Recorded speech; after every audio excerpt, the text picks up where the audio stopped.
Hello friends, welcome back to my channel. I hope you guys are doing great. आज की video में हम देखने वाले हैं what is component. So we will see in detail what is component. So definition wise देखें तो component is a small reusable chunk of code that is responsible for one job.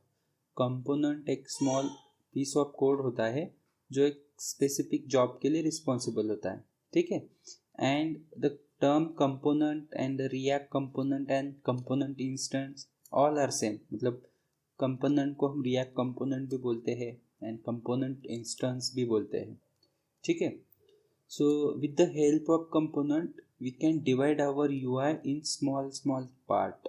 मतलब हम component की मदद से हमारे UI को या पूरे वेब पेज को स्मॉल पार्ट में डिवाइड कर सकते हैं एंड उस स्मॉल पार्ट या उस सेक्शन का पूरा कोड वो अलग कंपोनेंट में लिखते हैं and that component is responsible for that part.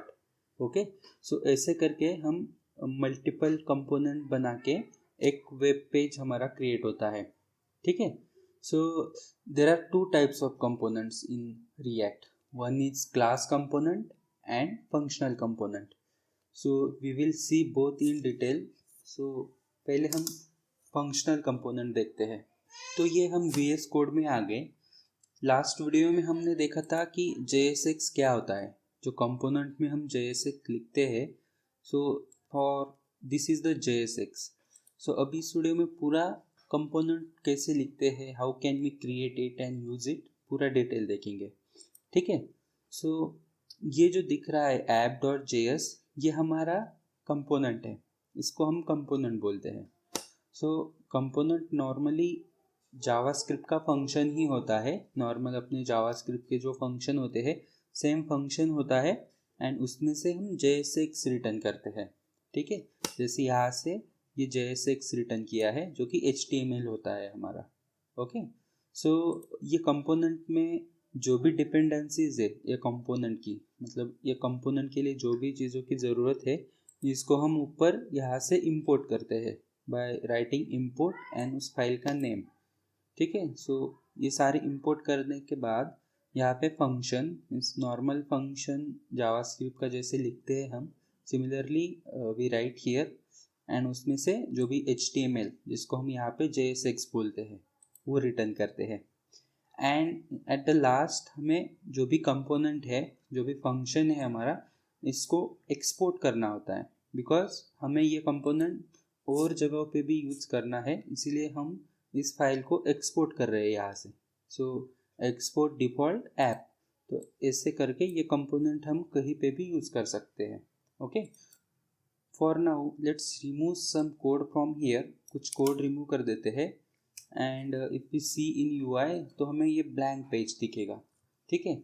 सो हम एक नया कंपोनेंट बनाते हैं बाय एडिंग न्यू फाइल। यहाँ पे एक नेम देते हैं header.js, ठीक है। देन हमें यहाँ पे कंपोनेंट मीन्स क्या करना होगा, फंक्शन बनाना होगा। So by typing function and function का name header, then curly brace open and close and last में आएगा export default and the function name that is header, ठीक है। देन ये फंक्शन के अंदर हम क्या रिटर्न करेंगे, JSX रिटर्न करेंगे inside the return statement. So return के अंदर कर्ली ब्रेसेस में एक डिव दे देंगे एंड यहाँ पे लेट्स से H2 टैग में आई एम हेडर ये टेक्स्ट डाल देते हैं। सो ये हो गया हमारा एक कंपोनेंट, काफ़ी सिंपल है, ठीक है।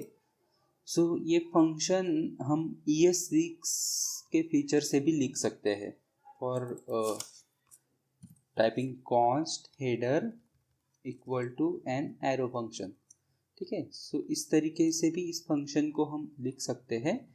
And now if we save this file and अगर ये हमें यूज़ करना है, अभी ये कंपोनेंट तो क्रिएट कर लिया बट हमें यूज़ करना है ये app.js में।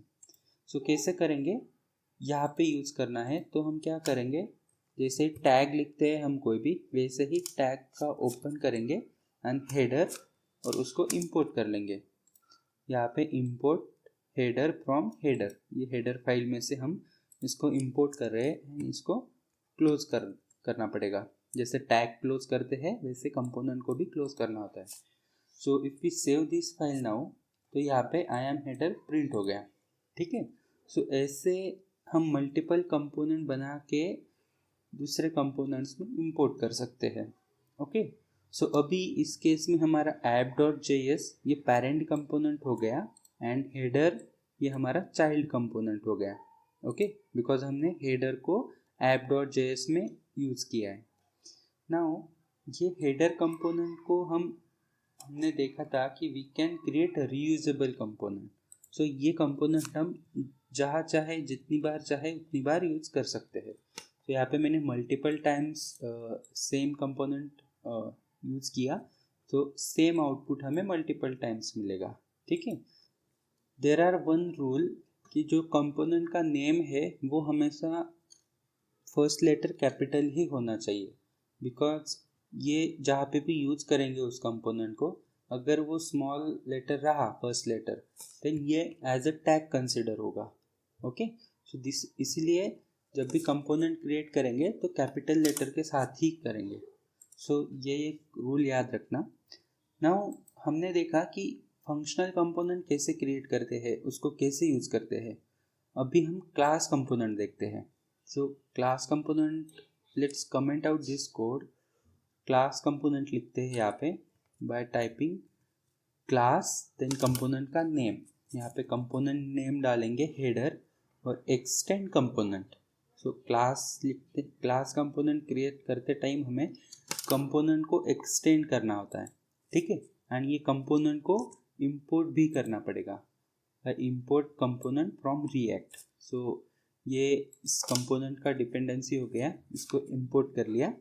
देन ये कंस्ट्रक्टर राइट नाउ हमें इसकी कोई ज़रूरत नहीं है, हम इसको बाद में देखेंगे।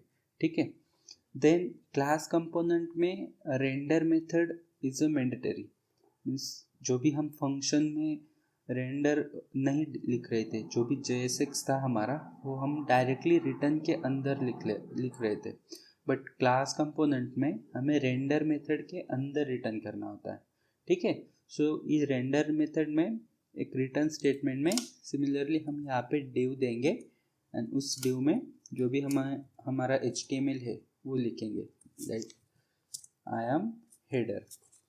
ओके, सो ये हो गया हमारा JSX एंड सिमिलरली एक्सपोर्ट कर, जैसे फंक्शनल कंपोनेंट एक्सपोर्ट कर रहे थे, क्लास कंपोनेंट को भी सिमिलरली एक्सपोर्ट करना होता है। So let's save this code, और अब अगर ब्राउज़र में देखेंगे तो सिमिलर आउटपुट मिला। ठीक है, अभी के लिए इतना समझ लो कि क्लास कंपोनेंट कैसे लिखते हैं एंड फंक्शनल कंपोनेंट कैसे लिखते हैं, एंड दोनों को इंपोर्ट करने का क्या तरीका है। ठीक है,